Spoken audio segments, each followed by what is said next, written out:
Breaking news చూస్తున్నాం. తిరుమలలో YCP హయాంలో జరిగిన పనులపై ప్రభుత్వం విజిలెన్స్ తనిఖీలు కొనసాగుతున్నాయి. రాష్ట్ర వ్యాప్తంగా ఉన్న 40 మంది విజిలెన్స్ అధికారులు విచారణ చేస్తున్నారు. శ్రీవాణి ట్రస్ట్ నిధులు, ఇంజనీరింగ్ పనులకు సంబంధించిన కీలక దస్త్రాలను ఈ తనిఖీల్లో స్వాధీనం చేసుకున్నారు. అర్జిత సేవ, విఐపి బ్రేక్ టికెట్ల కేటాయింపు, శ్రీవాణి సేవా టికెట్ల ద్వారా వచ్చిన నిధుల వినియోగం, టెండర్లు, గదుల ఆధునీకరణ, అగరబత్తీల తయారీ వంటి అంశాలపై అధికారులు ఫోకస్ చేస్తున్నారు.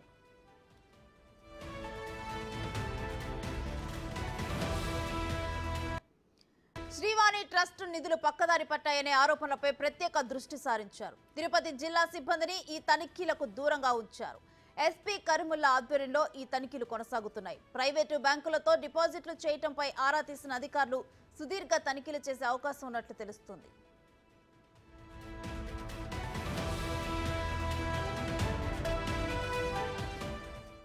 ఇక ఇదే అంశానికి సంబంధించి మరింత సమాచారం మా ప్రతినిధి దామోదర్ అందిస్తారు.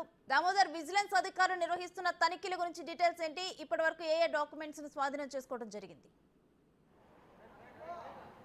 రేణుశ్రీ టీటీడీలో జరిగిన గత 5 సంవత్సరాలుగా జరిగిన అవకతవకలపైన కార్యకలాపాలపైన కానీ ఏపీ రాష్ట్ర ప్రభుత్వం నియమించిన విజిలెన్స్ బృందం తన తనిఖీలను కొనసాగిస్తుంది. రాష్ట్ర వ్యాప్తంగా ఉన్న 40 మంది అధికారులను ఇక్కడికి ఇందుకోసం పిలిపించారు. కానీ తిరుపతికి సంబంధించిన అధికారులను ఏమాత్రం జోక్యం చేసుకోకుండా వారిని వీటికి దూరంగా ఉంచిన పరిస్థితి. మొత్తం మీద అయితే ఇంజనీరింగ్ పనులు, శ్రీవాణి ట్రస్ట్ నిధుల మీద పెద్ద ఎత్తున విచారణ కొనసాగుతున్న పరిస్థితి. ముఖ్యంగా శ్రీవాణి ట్రస్టుకు సంబంధించి గతంలో ఏడాది క్రితమే 1500 కోట్ల రూపాయలు నిధులు సమకూరాయని చెప్పారు. అయితే ఇంతవరకు వాటి ఖర్చు వివరాలు మాత్రం బయటపెట్టలేదు. ఏ బ్యాంకుల్లో డిపాజిట్ చేసిందన్న విషయం కూడా తెలియడం లేదు.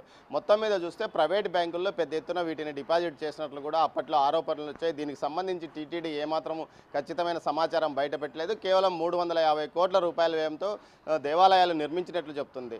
అదేవిధంగా సమరస ట్రస్టుకు సంబంధించి దేవాలయాల నిర్మాణ బాధ్యత అప్పగించామని చెప్తున్నారు. అయితే ఆ సమరస ట్రస్ట్ ఇప్పటివరకు ఎన్ని దేవాలయాలు నిర్మించింది కూడా బయట చెప్పని పరిస్థితి. మొత్తం మీద ఈ శ్రీవాణి ట్రస్ట్ నిధులు పెద్ద ఎత్తున దుర్వినియోగం అయ్యాయి, పక్కదారి మళ్ళీ ప్రైవేట్ బ్యాంకుల్లో డిపాజిట్ చేశారా అన్న అంశం మీదనే విచారణ కొనసాగుతుంది. దీంతోపాటు ఇంజనీరింగ్ పనులకు సంబంధించి పెద్ద ఎత్తున ఇంజనీరింగ్ పనుల పేరుతో దుర్వినియోగం జరిగింది. ముఖ్యంగా అవసరమైన చోట, అనవసరమైన చోట నిర్మాణాలు చేపట్టారు. దీంతోపాటు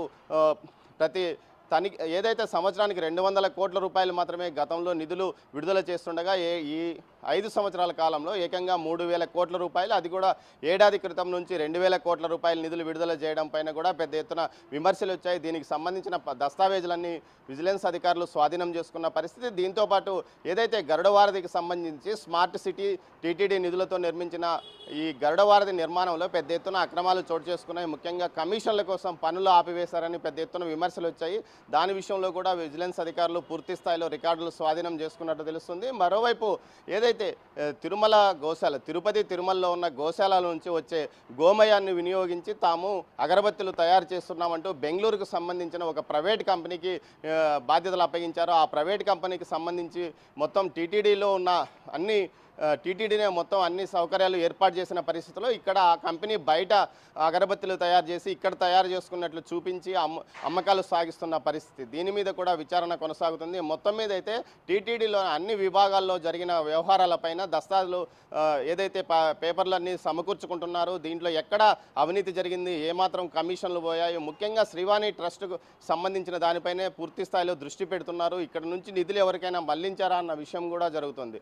మొత్తం మీద అయితే గత 5 సంవత్సరాల్లో టీటీడీ అన్ని విభాగాల్లో జరిగిన అవకతవకలతో పాటు లడ్డూ ప్రసాదం నాణ్యత ఎందుకు కోల్పోయింది, అన్న ప్రసాదాల నాణ్యత కూడా ఎందుకు కోల్పోయినాయి అన్న విషయాల మీద కూడా విజిలెన్స్ తీవ్ర స్థాయిలో కసరత్తు చేస్తుంది. దీనికి సంబంధించిన ఏదైతే టెండర్ల ద్వారా తీసుకున్న సరుకులు, అదేవిధంగా నామినేషన్ల ద్వారా ఏమైనా తీసుకున్నారా, కర్ణాటక ప్రభుత్వ కంపెనీ అయిన నందిని డైరీ నుంచి ఎందుకు నెయ్యి కొనుగోలు ఆపివేసి రాజస్థాన్ నుంచి తెచ్చుకున్నారు, అక్కడి నుంచి ఏమైనా పెద్ద ఎత్తున కమిషన్లు వసూలు చేశారా అన్న విషయం మీద కూడా ఈ విచారణ కొనసాగుతుంది. దీనికి సంబంధించిన దస్త్రాలన్నీ తీసుకున్నట్లు తెలుస్తుంది. మొత్తం మీద టీటీడీలో ఏదైతే పరిపాలన అస్తవ్యస్తంగా మారడానికి కారణం ముఖ్యంగా సులభ కార్మికులను కానీ అదేవిధంగా పారిశుద్ధ్య కార్మికులను కూడా విధుల నుంచి తొలగించడంతో పాటు 10 మంది చేసే పని 5 మందికి కేటాయించడం లాంటి కార్యక్రమాలు, ముఖ్యంగా పరిశుభ్రత విషయంలో చాలా చెడ్డ పేరు రావడం, అసలు శుభ్రత లేదు, ఏదైతే వైకుంఠం క్యూ కాంప్లెక్స్లో ఉన్న కూడా శుభ్రత లేకుండా పోయిన పరిస్థితులకు కారణం అన్న విషయం మీద కూడా పెద్ద ఎత్తున విమర్శించారు.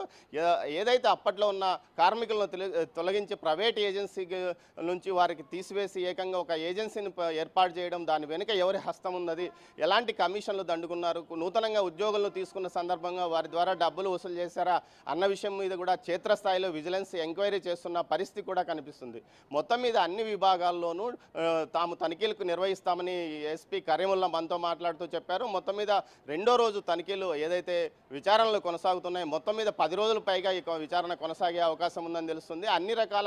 అన్ని విభాగాల నిపుణులు ఇందుకోసం పిలిపించారు. ఏదైతే ఇంజనీరింగ్ కానీ, టెక్నికల్ కానీ, అదేవిధంగా సాంకేతిక పరంగా ఉన్నవారు కానీ, అదేవిధంగా టెండర్ల నిర్వహణ చూసేవారు, ఈ విధంగా విజిలెన్స్లో ఉన్న అన్ని విభాగాల అధికారులను ఇక్కడికి పిలిపించి వారి ద్వారా తనిఖీలు చేస్తున్నారు, వారి ద్వారా మదింపు వేస్తున్నారు. దీంతోపాటు దాతలు ఇచ్చిన ఏదైతే గతంలో దాతలు ఇచ్చిన ఆభరణాల విషయంలో తక్కువ మదింపు వేశారనే ఒక ప్రచారం కూడా జరిగింది. దీనిపైన కూడా పూర్తి స్థాయిలో విచారణ చేస్తున్నారు. గత 5 సంవత్సరాలుగా స్వామివారి ఆభరణాల విలువను ప్రతి ఏడాది మదింపు వేయాలి, కానీ గత 5 సంవత్సరాలుగా ఈ విషయంలో ఎలాంటి బహిరంగంగా ప్రకటించలేదు. ఈ విషయం మీద కూడా ఆరా తీస్తున్నారు. అదేవిధంగా డిపాజిట్లను స్వామివారి డిపాజిట్లను ప్రైవేట్ బ్యాంకులకు మళ్లించారనే విమర్శలు ఉన్నాయి. ముఖ్యంగా తిరుపతి కోఆపరేటివ్ అర్బన్ బ్యాంకుకు సంబంధించి ఏకంగా 100 కోట్ల రూపాయలు అక్కడ డిపాజిట్ చేశారనే విమర్శలు ఉన్నాయి. ఇప్పటికే నష్టాల్లో ఉన్న ఆ బ్యాంకులో ఏ విధంగా డిపాజిట్లు చేశారా అన్న అంశం మీద కూడా అధికారులు దస్త్రాలన్నీ తీసుకున్నట్టు తెలుస్తుంది. మొత్తం మీద ఎవరు ఇందుకోసం వీరి వెనక ఉండి ఎవరు నడిపించారు?